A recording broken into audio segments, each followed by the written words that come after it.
kita masih membahas terkait dengan permasalahan nuklir yang selama ini menjadi tantangan dan juga barrier tersendiri terhadap tercapainya kesepakatan negosiasi antara Iran dan Amerika Serikat. Prof. Zaki, soal IAEA ya, ini yang menjadi pertanyaan sebenarnya karena Iran jelas-jelas menandatangani NPT atau Non-Proliferation Treaty. Pada saat itu sempat mengancam untuk menarik diri dari NPT ini karena Israel pada Juni 2025 kalau tidak salah, yang tidak menandatangani NPT selama ini menolak IAEA untuk masuk dan memeriksa fasilitas nuklir mereka, padahal diduga mereka punya beberapa hulu ledak. Ini melancarkan serangan ke Iran terhadap situs nuklir dan militer Iran, menewaskan beberapa ilmuwan dan cendekiawan nuklir serta komandan militer tinggi mereka. Nah, sebenarnya fungsi IAEA ini seperti apa? Karena kalau melihat tadi ya, sebuah negara tidak terikat NPT menyerang negara yang terikat NPT dan selama ini mengizinkan IAEA untuk menginspeksi. Sebenarnya apa fungsi IAEA ini? Apakah perlu ada lembaga lain untuk menegaskan bahwa tidak boleh ada satu negara pun yang mengintervensi atau ikut campur tangan terhadap nuklir yang merupakan kedaulatan dari sebuah negara, Prof. Zaki?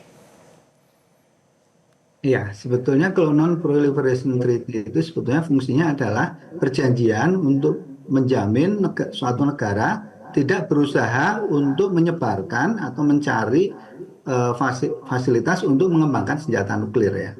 Nah, negara yang menandatangani NPT maka dia berhak untuk dibantu oleh IAEA agar mendapatkan teknologi nuklir untuk damai. Di dunia ada beberapa negara yang tidak menandatangani, seperti India dan Pakistan itu tidak menandatangani NPT. Makanya mereka mengembangkan senjata nuklir, tapi mereka tidak bisa punya akses untuk, misalnya dia mau beli nuklir PLTN dari Korea, tidak bisa. Atau mau beli dari Perancis, itu tidak bisa. Kalau Iran, karena dia menandatangani NPT, maka dia bisa beli misalnya dari Rusia. Gitu ya. Jadi fungsi utamanya itu. Kalau masalah menyerang dan lain-lain, mungkin itu lebih ke kewenangan ini ya, apa namanya PBB ya. Prof. Zaki, karena selama ini kan serangan itu kan apa namanya justifikasinya adalah soal kemampuan pengayaan nuklir. Nah, indikator itu didapatkan dari hasil inspeksi dari IAEA. Nah, jadi artinya ada diskriminasi dong kalau begitu dari lembaga IAEA terhadap inspeksi mereka begitu. Ya, jadi ini memang kan problem klasik ya. Israel itu kan diduga punya senjata nuklir, tapi tidak pernah, karena dia memang tidak memasuki NPT, dia tidak mau diinspeksi. Konsekuensinya memang Israel kan dia nggak bisa beli PLTN gitu, dia nggak punya PLTN kan. Jadi dia tidak punya program nuklir untuk energi, itu nggak ada. Jadi dia reaktornya juga ya reaktor riset yang mungkin sebagian dipakai untuk menghasilkan bahan bakar senjata nuklir dan sebagainya begitu. Jadi memang NPT ya perannya sebatas itu. Kalau masalah sudah misalnya sampai menyerang dan sebagainya, itu memang mungkin kewenangan Dewan Keamanan barangkali ya. Oke, baik. Nah, Pak Agung, ada pernyataan yang dikutip dari media internasional bahwa kota Isfahan ini terutama menjadi ancaman yang paling besar. Nah, kan ada Natan, Fordo dan juga Isfahan itu yang diklaim sudah dihancurkan oleh Amerika Serikat. Mengapa Isfahan ini berbeda dibandingkan kedua kota yang lain? Pak Agung. Masih di mute audionya, Pak Agung? Oke, maaf. Jadi klaim dari Trump bahwa fasilitas yang di Isfahan, Natan, Fordo itu tetap utuh, itu sebetulnya adalah benar. Karena operasi Midnight Hammer itu telah menghancurkan total hanya di permukaan saja, tetapi yang di bawah permukaan sama sekali tidak tersentuh. Nah, untuk Isfahan itu adalah istimewa. Kenapa? Karena Isfahan itu adalah pusat daripada pabrik yang mengubah yellow cake menjadi gas uranium heksafluorida, Jadi bukan pengayaan air, tapi mengubah itu. Kalau tadi di Natanz dan Fordo adalah pengayaan yang setelah dibom ternyata di bawah permukaan tanah 80 meter masih utuh. Memang pintunya pada sulit masuk, tapi itu bisa diakses. Jadi tidak rusak, tidak hancur, dan masih beberapa pengayaan masih bisa berfungsi. Nah, untuk Isfahan adalah dia membuat gas. Gas ini yang nanti diputar dalam centrifuge di Fordo dan lainnya. Jadi kuantitas konversi uranium ini merupakan masalah terbesar. Kenapa? Jawabannya terletak pada fungsi spesifik dan unik fasilitas ini dalam rantai produksi senjata nuklir. Jadi Isfahan Uranium Conversion Facility adalah titik di mana oksida mentah yellow cake-nya dikonversi menjadi uranium hexafluorida. Setelah itu dimasukkan dalam sentrifugal untuk pengayaan. Tanpa UCF yang berfungsi, sentrifugal tidak bisa berputar untuk menghasilkan HEU atau high ion uranium. Jadi di mana juga uranium logal diproduksi di sini. Komponen ini yang kritis untuk senjata nuklir. Fasilitas ini juga memiliki laboratorium untuk rekonversi, sehingga proses mengubah uranium yang diperkaya menjadi bentuk logam untuk pembuatan senjata. Nah, Israel sendiri dalam pernyataan resminya tentang serangan Juni 2020 mengatakan bahwa serangan membongkar fasilitas untuk produksi uranium logam, infrastruktur rekonversi uranium, laboratorium, dan infrastruktur tambahan. Namun citra satelit mengatakan bahwa itu sudah mulai dibangun kembali. Yang membuat Isfahan sangat kritis adalah bottleneck dalam jalur menuju senjata nuklir. Bahkan jika Iran berhasil mempertahankan stok uranium yang diperkayanya ini untuk menggunakan dalam senjata mereka, maka dia membutuhkan Isfahan yang berfungsi. Itu mengapa Amerika dan Israel begitu terobsesi. Selama Isfahan tidak berfungsi penuh, Iran tidak bisa merakit bom bahkan jika mereka memiliki uranium. Namun jika berhasil membangun kembali fasilitas di bawah struktur atap baru terdeteksi di satelit, jadi di bawah tanah yang dalam, dan itu sedang terjadi, maka rantai produksi akan bisa lengkap dalam waktu 12 sampai 18 bulan, jadi di bawah 2 tahun. Jadi dimensi geostrategisnya adalah Isfahan secara geografis terletak jauh dari pantai dan membutuhkan penetrasi wilayah udara Iran yang dalam terjangkau. Serangan dengan bom B2 dengan GBU-57 Massive Ordnance Penetrator MOP yang berhasil dalam Juni 2005. Namun nanti serangan berikutnya akan berhadapan dengan pertahanan udara yang diperkuat dengan rudal S-300 dan di dalam posisi lokasi laboratorium yang berada jauh lebih dalam di bawah tanah.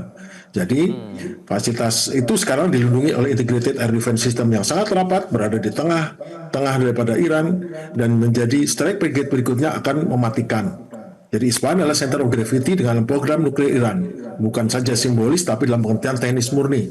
Dia factory gate dari jalur senjata nuklir. Menghancurkan Isfahan sama dengan memotong jalur logistik dari garis belakang garis depan. Namun sekarang ini jadi itu tersembunyi ya Pak Agung, ya kan di underground plants ya, termasuk yang tadi Anda sebutkan soal centrifuge machine yang mengkonversi uranium ke gas menjadi uranium hexafluoride, itu tersembunyi letaknya sampai susah untuk, bahkan saya mengutip sedikit ya, nuclear experts itu bahkan skeptikal Pak, para expert nuklir di US, bahwa Amerika Serikat bisa locate dan verify fasilitas uranium. Memang tersembunyi itu. Jadi sekarang sudah dibangun, tadi kan dihancurkan, itu laboratorium itu berada lebih dekat permukaan, tapi sekarang sudah digali lebih dalam lagi, di bawah 80 meter, dalamnya lebih dalam lagi kayaknya. Kemudian kalau ini berhasil dihidupkan dalam waktu di bawah 2 tahun, maka dengan pengayaan yang dipercepat itu tidak lama, 90% didapat, maka dalam waktu singkat bom nuklir bisa dibangun. Karena Isfahan itulah tempat untuk memastikan elemen-elemen untuk pembuatan bom nuklir. Kalau di Fordo dan satunya lagi itu adalah untuk pengayaan, di sini adalah menyiapkan gas untuk dikayakan, dan setelah selesai itu dijadikan uranium logam yang siap digunakan sebagai bom nuklir adalah di Isfahan. Dan itu di bawah tanah yang dalam sekarang karena lagi dibangun ulang. Oke, baik. Prof Zaki, kalau kita melihat Iran ini kan sudah diserang berkali-kali ya Pak ya, bahkan cendekiawannya, researchernya sudah dibunuh begitu. Apakah ini menunjukkan bahwa sebenarnya Iran masih punya kemampuan untuk memperkaya nuklirnya, bahkan sampai ke level menurut laporan AEE sampai 60%, Prof Zaki? Ya, sebetulnya kalau negara sudah bisa memperkaya sampai 60%, ya itu sebetulnya tinggal dia tunggu waktu, dia akan jadi 93% kalau dia lakukan terus gitu ya. Secara prinsip seperti itu. Jadi cuman memang kita berharap bisa ada kompromi ya. Mungkin sebetulnya peran Cina barangkali cukup strategis ya. Seperti kemarin ceasefire itu kan juga dorongan dari Cina. mungkin Cina bisa menawarkan misalnya senjata serangan udara yang lebih canggih dan sebagainya agar terjadi kompromi. Karena sebetulnya yang menderita bukan hanya Iran dan Amerika, tetapi seluruh dunia dampaknya gitu ya. Dan sebetulnya ada yang saya khawatirkan ya. Kalau masing-masing ngotot bisa terjadi eskalasi lebih besar. Mungkin dengan ketersembunyian dan sebagainya, fasilitas nuklir Iran itu sulit untuk dituntaskan. Tetapi khawatirnya itu bisa memicu Israel atau Amerika menggunakan senjata nuklir untuk memastikan itu hancur. Kalau ini terjadi masalahnya, ini bisa menjadi pemicu terjadinya perang nuklir global yang bahkan bisa berdampak pada kehancuran dunia ini. Itu yang sebetulnya kita khawatirkan dan mudah-mudahan itu bisa dihindari. Dan untuk itulah barangkali peran Cina mungkin cukup kuat ya di dalam memastikan Iran mungkin untuk menempuh negosiasi dan juga dia bisa nego dengan Amerika gitu ya supaya jalan damai itu bisa ditempuh. Ya tentu tadi bisa tarik-menarik, komprominya di mana itu tinggal disepakati. Oke, Prof. Zaki, saya mungkin juga ingin bertanya ya, sekaligus mengkonfirmasi mungkin dari informasi yang sudah Anda himpun. Ini kebetulan Anda menyebutkan soal China ya, fisikawan Harvard dan juga ahli nuklir dari China, Hui Chang, ini menulis di Bulletin of the Atomic Scientist tahun lalu bahwa China telah menyelesaikan pengayaan uraniumnya pada tahun 1964 dan hanya membutuhkan 3-5 minggu untuk mengkonversi dari gas ke metal. Nah, apakah memang itu yang sebenarnya dikhawatirkan seperti yang terjadi di China pada tahun 1964, Prof. Zaki? Ya, sebetulnya saya sempat membaca pandangan profesor dari MIT juga yang mengatakan dengan 60% posisi awal, kalau Iran itu berhasil mempertahankan sistem-sistem pengayaan terbaiknya dia, itu hanya perlu beberapa bulan untuk mencapai 93%-nya. Cuman memang ketika sebuah negara mau mengembangkan senjata nuklir, memperkaya uranium sampai 93% itu satu hal. Tetapi menemukan rumus untuk membuat bom atomnya itu juga satu hal yang kesulitannya hampir sama dengan memperkaya uraniumnya itu sendiri. Sehingga kalau kita tahu itu Pakistan itu bisa mendapatkan rumusan bom atom itu dengan barter dengan Cina. Jadi dia dapat resep yang well proven gitu ya. Kalau mengembangkan sendiri, mengembangkan bentuk bom atomnya itu sendiri itu hampir sama sulitnya dengan mengembangkan uraniumnya. Jadi itu memang satu handicap tersendiri gitu ya. Kecuali kalau dia dapat resep dari negara yang sudah punya yang well proven gitu. Nah masalahnya kan yang diketahui dan data yang muncul dari verifikasi IAEA hanya Iran ya, karena NPT yang tebang pilih istilahnya hanya kepada beberapa negara, sementara banyak negara yang memiliki nuklir tidak diinspeksi. Nah Pak Agung, jadi peran China di sini seperti apa? Karena kan Presiden Donald Trump datang ke China bertemu dengan Xi Jinping, itu kan juga salah satunya termasuk ingin membicarakan soal kemungkinan pembicaraan nuklir yang menjadi syarat dalam kesepakatan negosiasi antara Iran dan Amerika Serikat. Peran China di sini akan seperti apa, Pak Agung? China tentu perannya lebih kepada urusan ekonomi sebetulnya. Karena banyak juga nuklir ini kan hal-hal yang membutuhkan banyak suku cadang, banyak peralatan, dan sebagian besar peralatan tentunya akan membutuhkan bantuan daripada Cina. Karena kita tahu bahwa nuklir kan bukan hanya sekedar pengayaan, itu perlu barang elektronik, barang ini, dan tidak ada tempat lain yang bisa didapatkan kecuali dari Cina. Jadi pertama adalah mengenai suku cadang yang digunakan, kemudian tentu secara ekonomi juga harga-harga yang harus dibeli, barang-barang yang harus dibeli.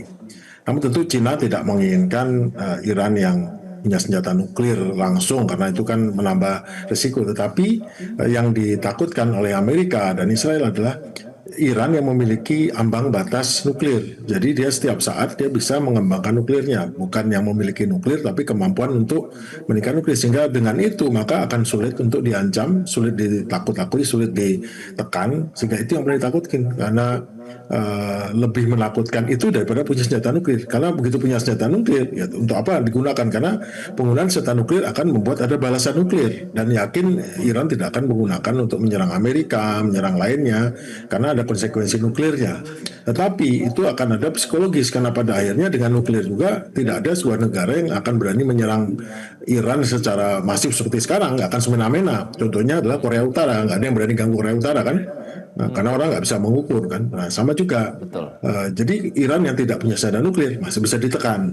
Nah, sekarang bagaimana dengan Cina? Ya, Cina tentu lebih membutuhkan Iran yang memiliki kemampuan nuklir, tetapi tidak memiliki senjata nuklir. Karena Cina bisa berfungsi sebagai guarantor, sama seperti Rusia pada saat JCPOA pertama, guarantor, dan Cina juga bersedia menjadi guarantor untuk mengamalkan nuklirnya. Kalau harus dibawa keluar atau seperti kata Profesor tadi, bisa dilutit atau diencerkan kembali menjadi di bawah ambang, jauh di bawah, mungkin di bawah 20% atau di bawah 5% atau 3,5%. Cina memegang peran sebagai pihak yang memang menjadi tulang punggungnya Iran, seperti halnya Amerika menjadi tulang punggungnya Israel. Meskipun tidak tulang punggung yang langsung tampil datang, tapi pasti Iran masih tegak berdiri karena selama ini Cina adalah pendukung utamanya, khususnya ekonomi dan yang lainnya. Jelajahi cara baru mendapatkan informasi. Download Metro TV Extend sekarang.